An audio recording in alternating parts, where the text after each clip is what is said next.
Mheshimiwa Swale. Asante sana Mheshimiwa Naibu Spika kwa heshima ulionipa niweze kuwa mchangiaji wa kwanza mchana huu katika wizara hii ya Katiba na Sheria. Jambo la kwanza Mheshimiwa Naibu Spika, nimesoma hotuba ya Mheshimiwa Waziri na mimi kama mbunge wa wananchi wa jimbo la Lupembe, ukisoma katika bajeti hii ya Wizara ya Katiba na Sheria utabaini kama Mheshimiwa Rais wetu Dr. Samia Suluhu Hassan amefanya reforms kubwa sana katika sekta ya sheria hapa nchini. Na Mheshimiwa Spika, nataka nitumie nafasi hii pia kumshukuru sana Mheshimiwa Waziri Dr. Damas Daniel Ndumbaro, lakini pia naibu waziri wake Mheshimiwa Jumanne Sagin, Jaji Mkuu wa Tanzania, lakini pia mtendaji mkuu wa mahakama, SG, AG wetu na DPP kwa kazi nzuri ambayo wanafanya chini ya wizara hii ya Katiba na Sheria. Mheshimiwa Naibu Spika, nimesoma kwenye hotuba hii katika eneo ambalo Mheshimiwa Rais amekuja na maono makubwa ya kuwasaidia Watanzania ni pamoja na kampeni maalum ya Mama Samia Legal Aid. Mheshimiwa Naibu Spika, sisi wabunge wa vijijini ambao tunajua changamoto za wananchi wetu, ambao wako wananchi wengi hawana uwezo wa kuzifikia mahakama kwa sababu ziko mbali, lakini pia gharama za kutafuta mawakili ni kubwa, lakini pia wako wananchi ambao hawajui taratibu za kupata haki zao. Kampeni hii ya Mama Samia Legal Aid campaign imekuwa msaada mkubwa sana kwa wananchi wa Tanzania. Na nitumie nafasi hii kumwomba Mheshimiwa Waziri wa Katiba na Sheria. Tumemwona katika nchi yetu kwenye mikoa mbalimbali akiongoza kwa vitendo kampeni hii. Na nikuhakikishie Mheshimiwa Waziri, katika awamu yako umeifanya Wizara ya Katiba na Sheria kuwa karibu zaidi na wananchi wa Tanzania. Hongera sana wewe na timu yako yote ya wizara hii. Lakini pia Mheshimiwa Naibu Spika, nataka nitoe ushauri kidogo eneo hili la msaada wa Mama Samia wa kisheria. Ili huduma hii iweze kuwa endelevu pamoja na mipango mizuri ya wizara hii, nilikuwa na shauri sana serikali. Wako watu kwenye mikoa na wilaya wanaitwa paralegal. Hawa watu wana NGO mbalimbali. Nitaka nimwombe Mheshimiwa Waziri atakapokuja kuwind up jioni atuambie wana mpango gani wa kufanya mashirikiano ya kutosha kuwasaidia paralegal hawa, kuwajengea uwezo wa mafunzo, lakini pia kuwasaidia vitendea kazi ili huduma hii ya Mama Samia iweze kuendelevu leo na vizazi vijavyo.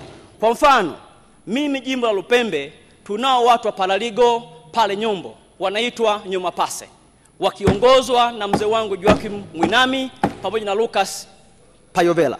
Lakini pia ukienda kwenye mkoa wa Njombe tunao watu wa paralegal kwenye taasisi kubwa ya Mapao ikiongozwa na mchungaji Sinene.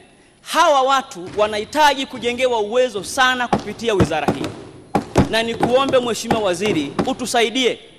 Wengi hawana vifaa kama kompyuta, hawana usafiri. Tukiwasaidia hawa, wapo karibu na wananchi, wataifanya huduma hii kuwa endelevu na kuwa na msaada zaidi kwa Watanzania. Lakini jambo la pili, Mheshimiwa Naibu Spika, nataka nitumie nafasi hii kwa niaba ya wananchi wa jimbo la Lupembe kutoa shukurani maalum kwa Rais Dr. Samia Suluhu Hassan kwa kujenga mahakama ya mwanzo ya zaidi ya bilioni 1 pale Lupembe Barazani. Mheshimiwa Naibu Spika, mahakama ya Lupembe pale Barazani ilikuwa imechakaa sana, ilikuwa inavuja, lakini Mheshimiwa Mama Samia ametujengea mahakama mpya ambayo itahudumia wananchi wa kata 7 za jimbo la Lupembe. Wananchi wa Idamba, Mfiriga, Lupembe yenyewe, Matembwe, Ukalawa, Ikondo hadi Kidegembi watapata huduma bora katika mahakama ya mwanzo ya Lupembe. Ombi langu kwa Mheshimiwa Waziri na wizara husika, nishatoa ombi pia kwa wananchi wa tarafa kubwa ya Makambako ambao wanaomba kupata mahakama ya mwanzo pale Mtwango barabarani. Mheshimiwa Waziri anapafahamu, umeshakuwa mji pale unapita kila siku. Wananchi hawa kuna kata 5 kubwa, kata ya Mtwango, Kichiwa, Ninga, Ikuna, Igongoro, wote hawa wanafuata mahakama mbali kule mkoani Njombe au Makambako mbali. Wanaomba mahakama ya mwanzo eneo hili ili wapate ukaribu wa huduma za kisheria na mashauri yao yaende kwa wakati.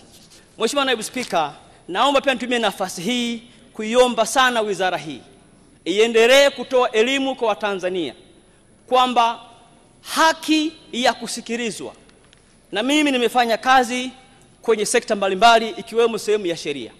Wako watu hawajui umuhimu wa haki ya kusikilizwa. Mheshimiwa Naibu Spika, wananchi wakiwa na changamoto mbalimbali, nimesoma kwenye hii taarifa, huduma ya Mama Samia imewafikia zaidi ya Watanzania milioni 6.4 wamesikilizwa kesi zao. Wananchi wakisikilizwa kesi zao, hata kama hawatapata ufumbuzi, lakini wanapata amani katika maisha yao. Kwa ni muhimu sana haki ya kusikilizwa ikaendelea kujengewa msingi katika nchi yetu. Lakini jambo lingine, Mheshimiwa Naibu Spika, nataka nijielekeze kutoa ushauri kidogo kwenye eneo la haki ya kupiga kura kwa mwaka huu 2025. Mheshimiwa Naibu Spika, nataka nitumie nafasi na bunge lako tukufu kutoa shule kidogo kwa chama cha Chadema na wafuasi wao. Mheshimiwa Naibu Spika, haki ya kupiga kura ni haki ya Mtanzania. Ukisoma kwenye katiba yetu ya Jamhuri ya Muungano wa Tanzania, ibara ya 5, naomba nisome kwa manufaa ya wananchi wa Tanzania. Ibara ya 5 inasema, kila raia wa Tanzania aliyetimiza umri wa miaka 18 anayo haki ya kupiga kura katika uchaguzi nchini Tanzania. Mheshimiwa Naibu Spika, haki ya kupiga kura ni haki ya uraia wa Tanzania. Hakuna mtu mwenye haki ya kuvuruga haki ya mtu mwingine ya kwenda kupiga kura. Maana yake haki pekee walionayo vyama ambao hawashiriki uchaguzi, wana haki ya kutokushiriki uchaguzi, wana haki ya kutokupiga kura wao, lakini hawana haki ya kuzuia Watanzania wengine kupiga kura katika nchi hii. Lakini jambo la pili, Mheshimiwa Naibu Spika, ukisoma ibara ya 30 ya katiba hii imeeleza vizuri kwamba uhuru wa watu wa kutumia haki yao ya kujieleza unapaswa ukome inapoanzia haki ya watu wengine. Mheshimiwa Rais alikuja na fawara katika nchi yetu. Fawara zimekuwa na matunda makubwa, zimefanya reform katika sheria, zimesaidia kuweka utulivu katika nchi. Lakini Mheshimiwa Spika, inaonekana wenzetu wa Chadema wamevimbiwa fawara za Mheshimiwa Rais Samia Suluhu Hassan. Baada ya kupata uhuru wa kujieleza, uhuru wa maandamano, wameanza kuvuka mipaka kwenda kuvuruga haki za wengine kupiga kura. Nataka niombe serikali ya Jamhuri ya Muungano wa Tanzania kupitia wizara hii ya Katiba na Sheria, tunaomba mlinde haki za sisi wa Tanzania ambao tupo tayari kwenda kupiga kura Oktoba mwaka huu. Jana nimeangalia kule Ruvuma, Songea, vyama 12 vimekaa vimesema vinashiriki uchaguzi.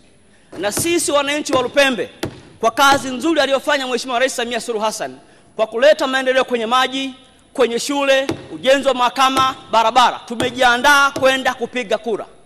Tunaiomba serikali isifanye mchezo na jambo hili, lazima ilinde haki ya sisi wa Tanzania kwenda kupiga kura Oktoba mwaka huu 2025.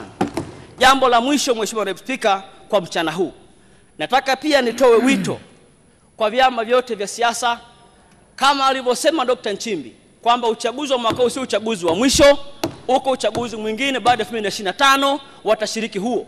Na ziko njia mbili tu za kufanya reforms kwenye sheria, Mheshimiwa Naibu Spika.